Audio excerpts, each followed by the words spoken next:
Democratic member from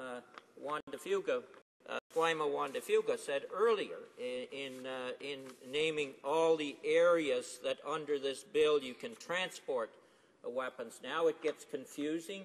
How can the police be sure that he's going between point A and point B? How can we be sure that with that gun, and yes, locked and no ammunition in the trunk, isn't stopped at a grocery store or a Canadian Tire or a service station getting gas? I mean, that's the risk, and the Minister of Public Safety is willing to accept that risk. That's wrong in the interest of...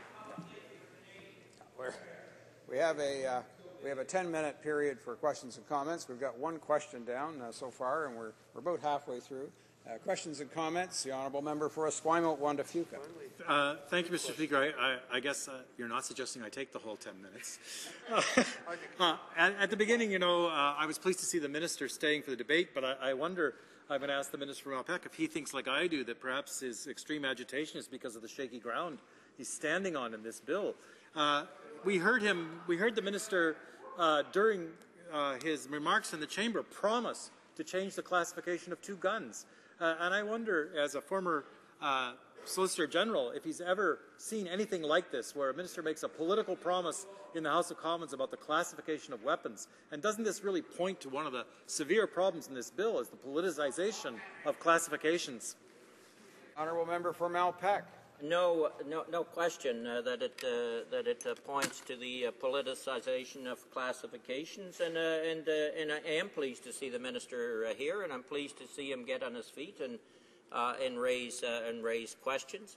I would hope that he would encourage his parliamentary secretary and the members in the committee to give us ample time to have the witnesses to do the proper hearings on the bill at committee. And I would hope that he rethinks overnight that maybe the bill should be split so that we could get those elements that I think a number of us could agree on here. We might even get all-party agreement for once, Mr. Speaker, on those elements that would help law-abiding gun owners be a good thing, get it through fast, and then deal with those other issues that are a public safety concern. But the point I would make, I really find it remarkably strange when a Minister of the Crown in charge of the RCMP comes out with a press release as just an MP and puts it on the Conservative website and attacks the very people that he's supposed to be in charge of and minister of as unelected bureaucrats. Never seen it before, but it's not becoming of this minister. Questions and comments. The honourable member for Winnipeg North. Yes, Mr. Speaker, I'm wondering if the member might want to expand on the idea that the Liberal Party is advocating that the bill, in fact, be split into two. I'm not overly optimistic given the government's tendency to bring in time allocation in order to force legislation through. But I'm wondering if he might provide some comment in terms of how it is that we would be able to have that quick passage of taking what's good in the bill and taking it and putting it to the side so it can actually pass, as he put it, before Christmas. And why would the government not want to do that? It really would make you wonder why the government would want to do that. They claim to want to support law-abiding gun owners, farmers and hunters. This is their opportunity to do so. We have, my colleague would know that the leader of the party has a catchphrase: hope and hard work. We're willing to put the hard work in, and we hope that the government would come on side so that we could get those 5 points through by Christmas for the gun owners and farmers and hunters, Mr. Speaker. That would be a good thing, but we need more time on the other aspects. The politicization of the classification of guns, the transport of guns. We need more time to hear witnesses properly to ensure that the Canadian public and police officers in this country are safe as a result of these amendments, which I do believe will damage public safety in Canada. Comments. Question commentaire. The Honourable Parliamentary Secretary to the Minister of Foreign Affairs. Thank you, Mr. Chair. And I have to tell you, the member speech opposite has probably been one of the most entertaining activities I've seen in 14 years. Now, he's a young man at heart, I know, but he should be careful about the kinds of contortions that he twists himself into. He may never be able to get himself straightened up again. He mentioned that they may have left the impression that they don't like gun owners. I wonder, Mr. Speaker, what could possibly have caused that impression? Perhaps the hated gun registry, or 20 years of refusing to amend it, or the refusal to ever reconsider that they might have done wrong. And now today they come here, Mr. Speaker, and they tell us that actually they don't believe in a gun registry anymore. This is a person who has taken at least 4 positions. He was for it when they brought it in. He was against it, he told us, but then he voted for it. And now today he says that he's against it. And so we've watched these kind of twists and turns, and I think probably one of the reasons he's speaking to us today is because he's one of the people that's most likely to change his mind again. This only makes sense, Mr. Speaker, and I'll finish up here quickly, if one thing's going to happen, and that is if the Liberals are going to go further than they did last time. Can he comment today as to whether they're actually going to go further next time and try to ban firearm ownership and confiscate firearms, if that's what they're really saying when they say we won't support a gun registry any longer? Member for Malpeque. What a line we're getting from the member, Mr. Speaker, who actually is probably as much responsible as the Minister for Agriculture for destroying the Canadian Wheat Board as a marketing institution in this country, and as we know, has cost farmers a great deal of money. And now we can't get any information on that wheat board. But that be as it may, Mr. Speaker, he can try and exaggerate all the stories he likes. I'm proud to have been here for 21 years. I have listened to the public. We know where the public is at on the gun registry. We've made it clear. Our leader has made it clear that we're not going to bring back the gun registry.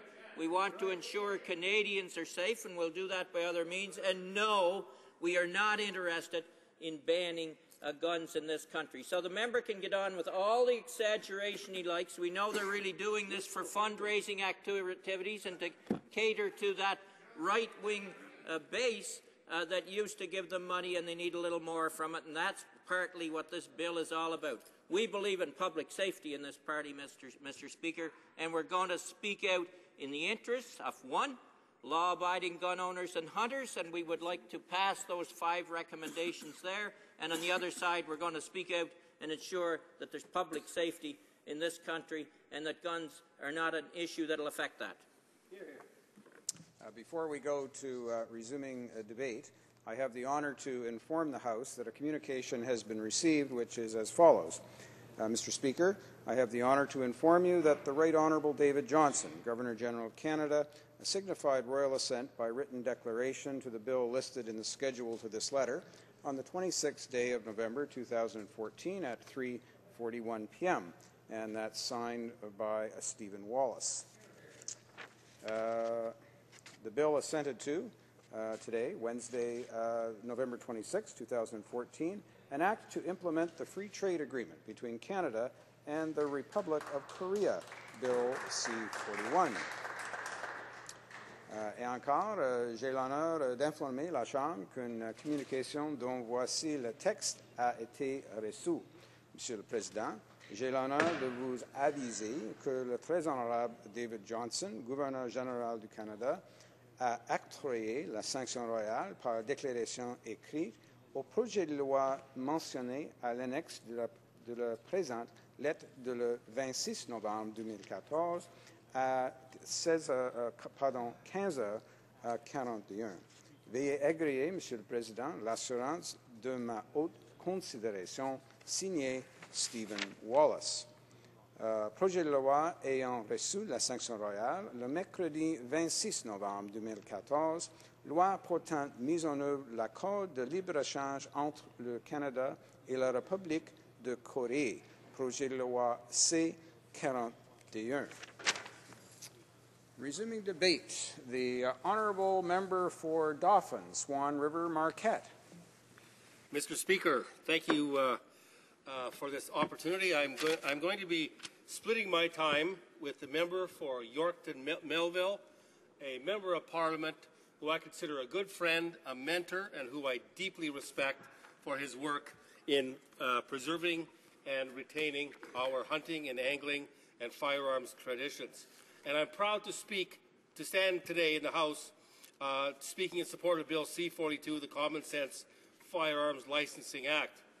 I first want to comment on the comments by the member for Malpeque when he sneered at people who own firearms. I am chair of the Conservative Hunting and Angling Caucus.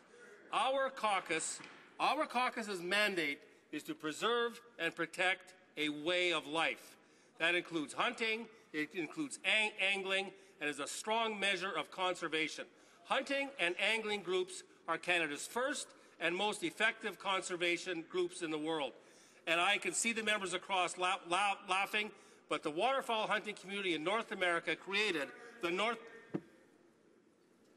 The honourable member for Malpeque. Mr. Speaker, the member may want to misrepresent the House. We're not laughing over here, and no one smeared anglers and hunters. I'll not take that from that member opposite. He wants to exaggerate, he can do it. But tell him to stick to the facts, if you would, Mr. Speaker. Well, the member for Malpeque will know that, of course, the members, when they have their time, are free to make comments as long as they don't cross lines into unparliamentary language. There's a great degree of liberty that members can take. It's true that there is a standing order that asks members to avoid references to the absence or presence of members in the House. I don't know that that was necessarily what the member for Small River Marquette was really getting at, but we'll let him continue. The honourable member, please. Well, thank you, Mr. Speaker. He was sneering at the people who hunt and fish in this country, and the members across and the NDP were laughing as well. I was making the point that the waterfowl hunting community. The honourable member for Esquimalt-Juan-de-Fuca on the same point of order. Thank you very much, Mr. Speaker. Certainly, while a member may not breach a specific rule here, he's breaching the spirit of debate in the House and taking complete departure from reality of what's going on inside the House. I heard no one smear at hunters and fishers and no one laughing at him, but if he continues in this kind of way, it's going to undermine his credibility as a speaker completely, and it shows an immense disrespect for the House. Well, again, we're back to a situation, I think, which actually underlines why the standing orders, in fact, ask members to avoid references to other members in the House, either their absence or presence. It really comes from the fact that characterizations of other members usually gets us into a spot in debate that we can quickly get to, for example, contravening the principles of, in particular, Article 18 of the Standing Orders, which really calls on honourable members to refer to other members in a respectful manner. And so these kinds of characterizations are really not very helpful, and I'd ask the honourable member for Dauphin-Swan River to Marquette to be mindful of that in the course of his comments. Thank you. Well, Mr. Speaker, the way the member from Malpeque used the word gun lobby, that's obviously intended as an insult to the people who I represent in my constituency. And the gun lobby, so-called, are mothers and daughters and fathers and sons and uncles and aunts who hunt and fish in this country and who dedicate themselves to the conservation of our fish and wildlife resources. They want to narrow the debate, and we are enlarging it. As the chair of the Conservative Hunting and Angling Caucus, I am traveling across the country, meeting with hunting, angling, and conservation groups right across this country.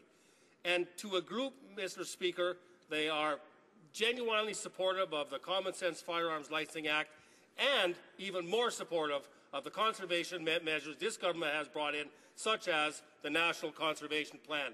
And I'm making the point, Mr. Speaker, that because firearms owners, most of them are hunters, the act of hunting generates a spirit of conservation and a caring for the earth that they are actually attacking. They don't realize it. They think it's all about the guns. It's not. It's about a way of life. And many of us view the long gun registry and the comments from the members opposite, from the members of Malpeque, those are an attack on a way of life. And I know they don't want to think it that way. They want to narrow it down to an NRA, gun lobby kind of thing. That is so far